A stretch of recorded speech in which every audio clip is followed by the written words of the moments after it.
kwa upande wa Young Africans tugonge hodi pale Jangwani ambapo coach Mang'oba Ngithi ambaye amekuwa anawashangaza watu namna ambavyo anavyozungumza kwenye zile press conference, mkutano na wanahabari, akizungumzia mechi, kuelekea mechi fulani, anachambua mchezaji mmoja baada mwingine mpaka kocha wao. Hiyo ni homework ambayo anaonekana ameifanya. Kuelekea mechi dhidi ya Namungo alifanya hivyo, watu wakashangaa.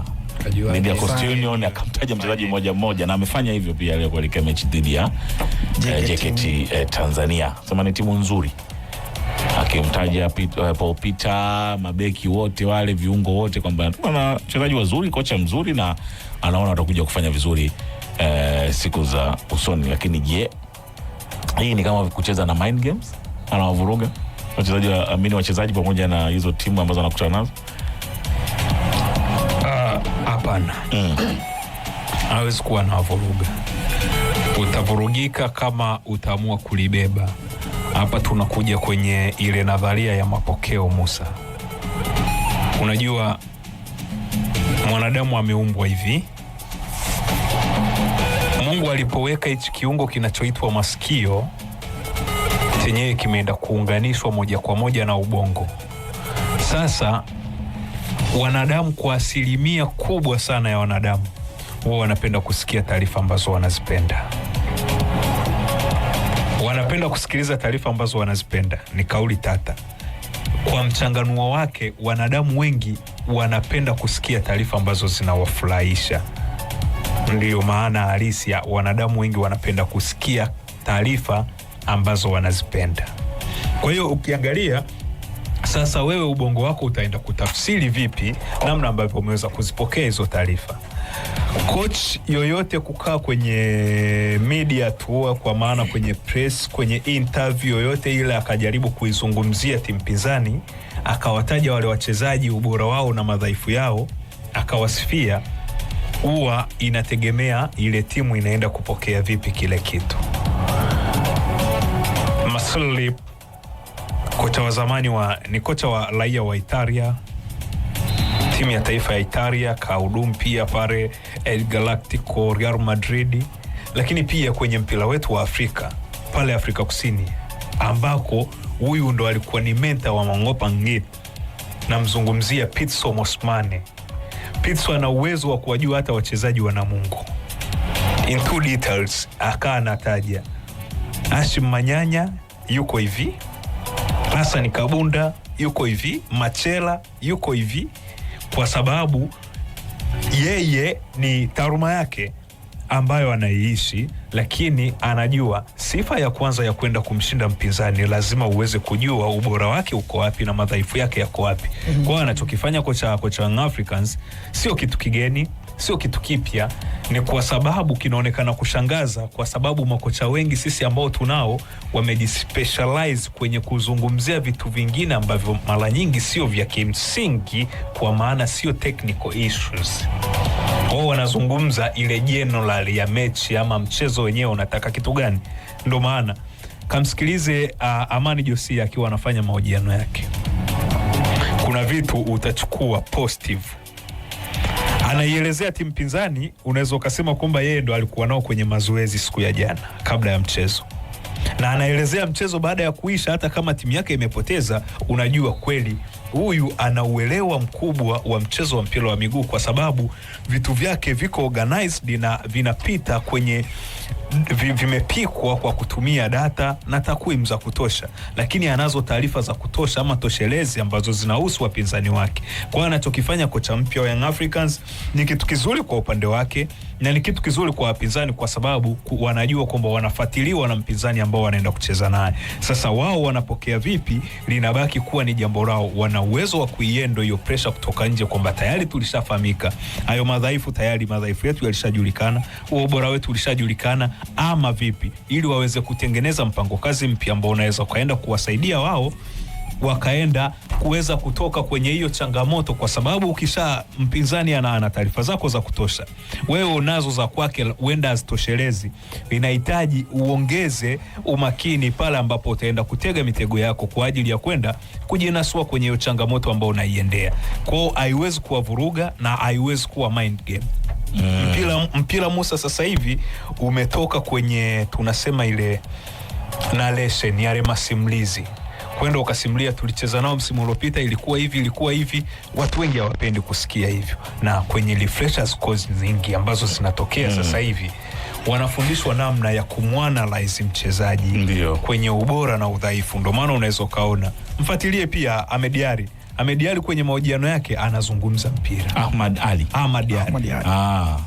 wa JKT Tanzania anazungumza mpira, sio story. Ukimsikia Amani Josia anazungumza mpira kwenye mahojiano yake, sio story. Wapo makocha wengine, namshukuru Mungu mchezo umeisha salama, tutajipanga na mchezo unaokuja. Ushawajua. Namshukuru Mungu mchezo umeisha salama, tumepoteza, wapinzani walikuwa bora zaidi yetu, tutajipanga kwa mchezo. Tuseme tu kweli, wengi ndio tumekalili hiyo kauli, tunashukuru Mungu mchezo ulikuwa salama, hatujapata majeraha, tutajipanga kwa mchezo unaokuja. Basi sasa hili ni anguko la pande zote Musa, anguko la upande wa makocha, lakini ni anguko pia la upande wetu sisi waandishi wa habari, kwa sababu tumekuwa na maswali uniform kama sare za shule. Yaani swali analoulizwa mtu kocha akiwa kwenye mchezo wa Mbeya ndo swali ambalo anakuja kuulizwa akienda kwenye mchezo wa Mwanza, ndo swali atakaloenda kuulizwa akiwa kwenye mchezo wa Dar es Salaam. Unajisikiaje kufungwa? Yaani kila siku anapoteza mechi, kila siku anakuja kuulizwa unajisikiaje kufungwa. Mechi umeionaje? Mbona kama unawachoma watu la mzee? Siwachomi Jackson. Siwachomi, mimi nazungumza tu. Si unaulizwa jamani, mimi nazungumza. Yaani kuna anguko, ndio maana unaona huu tofauti. Kuna kitu ambacho kimetokea ambacho kinaonekana kuwa bora, ndio maana nimetaja baadhi ya hiyo mifano ambayo inaonekana kuwa bora kwamba inafanya vizuri kwenye hii field.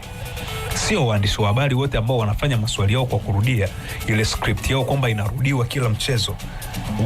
Unajua ile tunasema ile variation ya maswali ndo inaibua ama inatengeneza taarifa mpya ambayo inaenda kusikika kwa mara ya kwanza, au ina ugeni kwenye masikio ya mpokeaji. Atapata kitu kipi ambacho kitaenda kumjenga. Sasa Jackson, mechi inaisha hapa, kuna kitu ambacho tayari kwenye ubongo wako kipo. Tunamshukuru Mungu mchezo umeisha salama. Unajua ataulizwa swali gani mpaka anajibu hivyo? Umeuonaje mchezo? Lakini kuna swali ni kila siku anaulizwa umeuonaje mchezo, lazima atakujibu nashukuru Mungu mchezo umeisha salama. Unaona? Maana yake kumbe usingeuliza umeuonaje mchezo, ungeuliza swali lingine, yeye angekupa huenda jibu lingine. Scenario wanazozungumza Babu Para, anaona kama vile tunawatengenezea tunawatengenezea ile chumba kidogo cha kujibu, lakini hata wao wenyewe wakiambiwa wajielezee hawawezi. Pia inaonekana kuna changamoto, maana watu wanamshangaa kocha Mang'oba. Mbona kama tofauti? Wanamshangaa kwa sababu umekuwa ni kama utamaduni. Makocha wengi Musa, kama umewahi kufuatilia pia mahojiano ya Pitso Mosimane alikuja kwenye event moja ya Young Africans hapa, alikuwa anazungumzia mpira wa Tanzania like ameishi Tanzania miaka mingi. Wakati ni mtu ambaye kaja mara mbili kwenye ardhi ya Tanzania, lakini anauzungumzia mpira wa Tanzania wa NBC, kaizungumzia Yanga, unaweza useme kwamba anaishi ndani ya Young Africans huyu mtu, kwa sababu ana taarifa into details, amefanya tafiti zake za kutosha, lakini ana uwezo wa kuelewa na kuchanganua kwenye ile research yake, akajua sehemu ya synthesis, kwa maana kukatakata vipande. Hapa kwenye kukatakata vipande ndo natengeneza seti ya kuwa na opponents ndo hawa wapinzani wangu naoenda kucheza nao. Wapinzani wangu naoenda kucheza nao lazima ni wa analyze ili niweze kupata ubora wao na udhaifu wao. Kama anahitaji kwenda kushinda mchezo, ni yatumie madhaifu yao kuwa changamoto kwangu ili nikawaumize, lakini ni utumie ubora wao kujiboresha mimi ili nikawazuie. Ndio maana makocha wengi waliofanikiwa Musa wanakuwa na uelewa mkubwa wa mchezo. Unajua tumekuwa tukizungumza modern football imetoka sasa hivi kwenye ile talent. Sasa hivi inachezwa sana kichwani. Mpira wa miguu sana unachezwa sana kichwani sasa hivi kuliko ule uwezo. Sio kwamba kipindi cha nyuma kwenye ile old fashion football mpira ulikuwa uchezwa kichwani. Ulikuwa unachezwa kichwani, lakini sasa inakuhitaji uwe na ile extraordinary quality, kwa maana uwe na nguvu, unatakiwa kuwa na kasi, unatakiwa pia kuwa na kipaji kikubwa.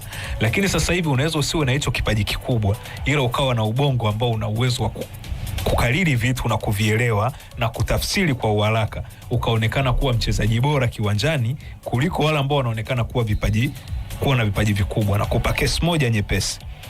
Msimu wa mwaka juzi Simba Sports Club walikuwa na mchezaji anaitwa Jean Charles Ahoua. Jean Charles Ahoua technical, kwa maana ya kiufundi, ni mchezaji wa daraja la kawaida sana. Lakini misimu miwili iliyopita ndio. Jean Charles Ahoua kiufundi ni mchezaji wa daraja la kawaida sana, wachezaji ambao unawakuta Geita, Mtibwa, Kagera, timu za madaraja hiyo.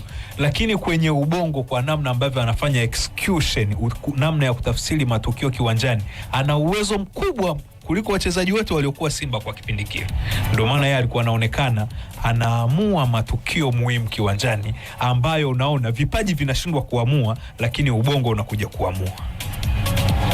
Unaelewa? Mfano, rejea kwenye kikosi cha Young Africans kipindi ambacho Yannick Litombo Bangala anakuwa MVP wa ligi. Alikuwa amefunga magoli 4 kwenye ligi, katoa usaidizi wa mabao 2, assist 2. Kwa hiyo alikuwa na mchango wa magoli 6 tu katika mechi 30. Yeye bahati mbaya alikuwa amecheza michezo 29 pekee. Lakini isivyo bahati alicheza michezo 29 pekee, akawa ameukosa mchezo mmoja.